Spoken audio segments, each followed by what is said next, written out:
आप सभी को कथा चैनल की ओर से राम राम। वैदिक पुराणिक कथा सुनने के लिए कथा चैनल को सब्सक्राइब करें।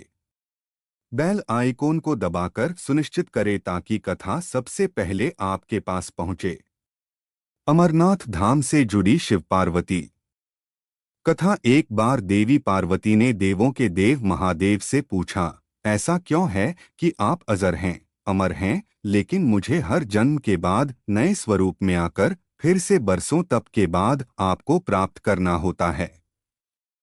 जब मुझे आपको पाना है तो मेरी तपस्या और इतनी कठिन परीक्षा क्यों? आपके कंठ में पड़ी नरमुंड माला और अमर होने के रहस्य क्या हैं? महादेव ने पहले तो देवी पार्वती के उन सवालों का जवाब देना उचित नहीं समझा, लेकिन पत्नीहट के कारण कुछ गूढ़ रहस्य उन्हें बताने पड़े। शिव महापुराण में मृत्यु से लेकर अजरमर तक के कई प्रसंग हैं, जिनमें एक साधना से जुड़ी अमर कथा बड़ी रोचक है, जिसे भक्तजन अमरत्व की कथा के रूप में जानते हैं। हर वर्ष हिम के हिमालय में अमरनाथ, कैलाश और मानसरोवर तीर्थ स्थलों में लाखों श्रद्धालु पहुंचते हैं।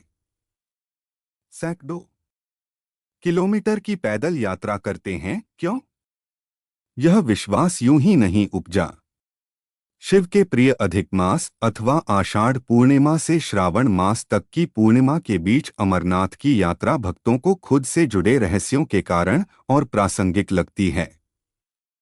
पौराणिक मान्यताओं के अनुसार अमरनाथ की गुफा ही वह स्थान है जहां भगवान शिव ने पार्वती को अमर होने के गुप्त रहस्य बतलाए थे। उस दौरान उन दो ज्योतियों के अलावा तीसरा वहां कोई प्राणी नहीं था, न महादेव का नंदी और न ही उनका नाग, न सिर पे गंगा और न ही गणपति कार्तिकेय। सबसे पहले नंदी को पहलगाम पर छोड़ा महादेव ने।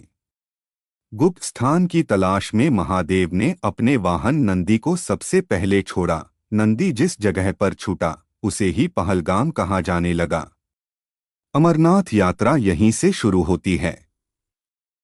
यहाँ से थोड़ा आगे चलने पर शिवजी ने अपनी जटाओं से चंद्रमा को अलग कर दिया। जिस जगह ऐसा किया वह चंदनवाड़ी कहलाती है।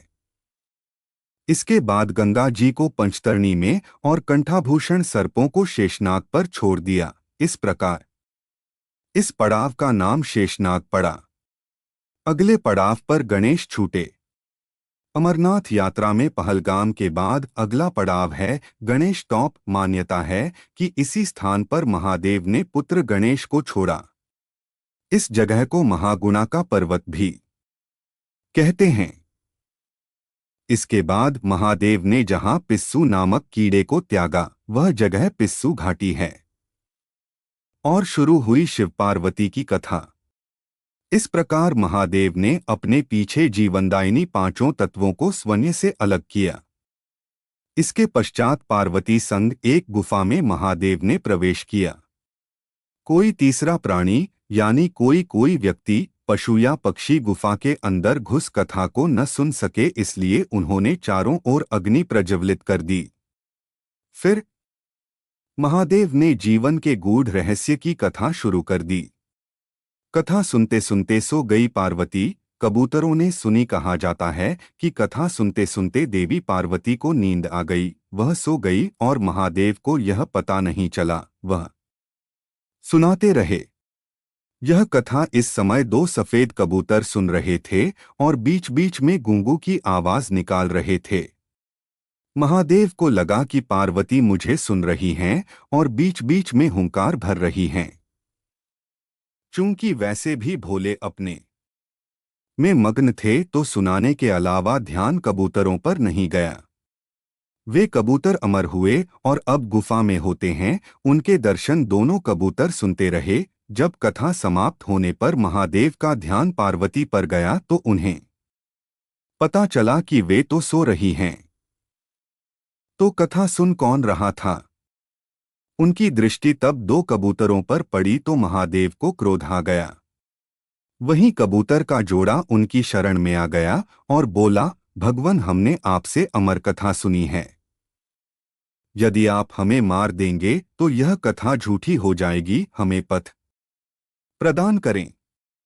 इस पर महादेव ने उन्हें वर दिया कि तुम सदैव इस स्थान पर शिव व पार्वती के प्रतीक चिन्ह में निवास करोगे।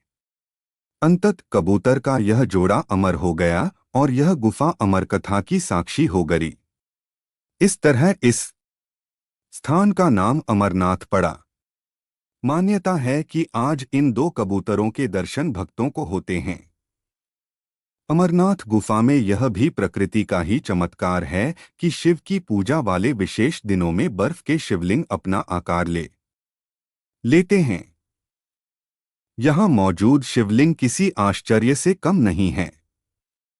पवित्र गुफा में एक और मां पार्वती और श्रीगणेश के भी अलग से बर्फ से निर्मित प्रतिरूपों के भी दर्शन किए जा सकते हैं।